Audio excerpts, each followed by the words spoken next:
Then the next sound design element here, we have the important growl bass. Let's open that up and take a look at it. Here it is. I named it Growly 90s. I don't remember what song it reminded me of that was from the 90s. Realistically, I think this is kind of a Blinding Lights type of growl bass. Let's just listen to it.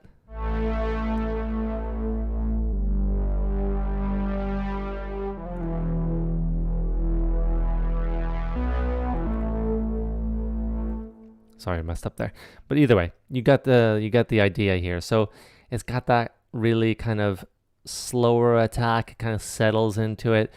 It's got a nice width to it. It's got a great kind of bite to it. Let's take a look at how it's made.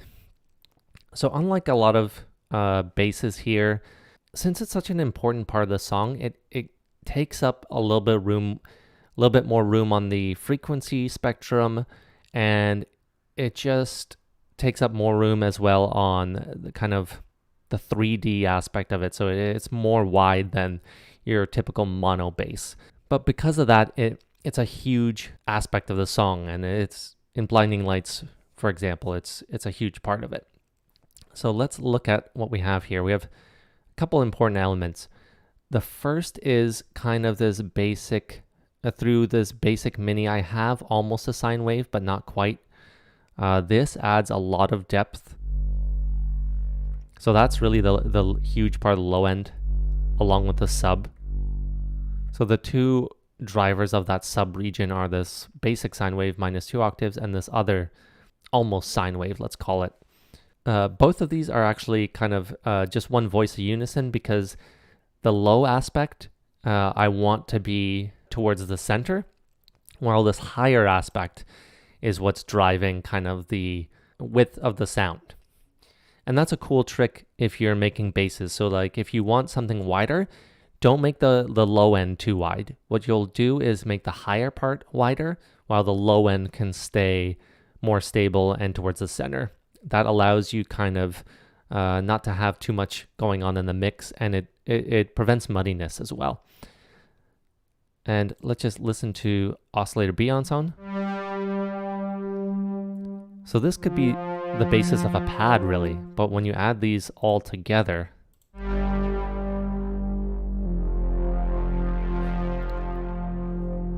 just an amazing sound. And there's a few things here. We have the drive and the fat way up. I like the fat for the bass sounds like this in particular. The envelope is pretty important here because you don't want it to come in right away. You want a slower attack. You kind of want it fading out a little bit. You don't want it too sustained at that sound. And you have just a bit of release so it doesn't abruptly end. I have this on this low pass filter here, very basic. And then I have the LFO helping opening it up. And it closes, opens and closes. So it's a sustained sound. So that way you can use it pretty much any way you want to.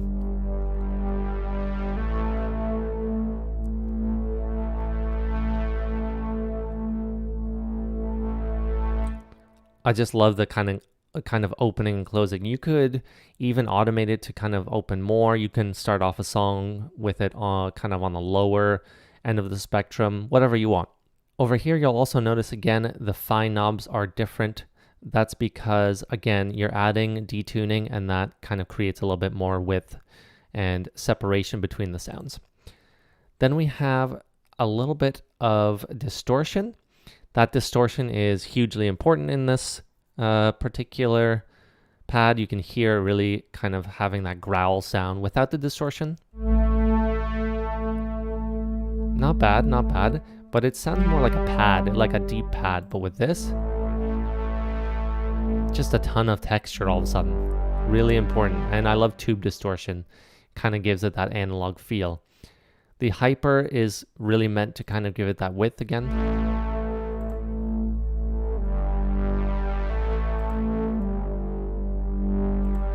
As you can hear, it really plays a big part. Chorus again, more width.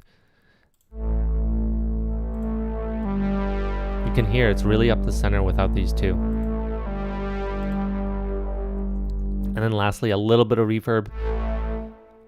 You can hear just that little bit of tail at the end. Not too much because you don't want too much reverb on a bass. That's just kind of a general rule of mine. So that's the major aspect of it. I mean, the bass is so crucial to this song, and it's just a huge part of a lot of different songs, and you can imagine using this in a lot of different ways. Hopefully you're taking advantage of this kind of bass sound. I think it's really one of the best presets that I've created. I mean, I say I didn't copy this off a specific preset, but I mean, it's obviously been used before.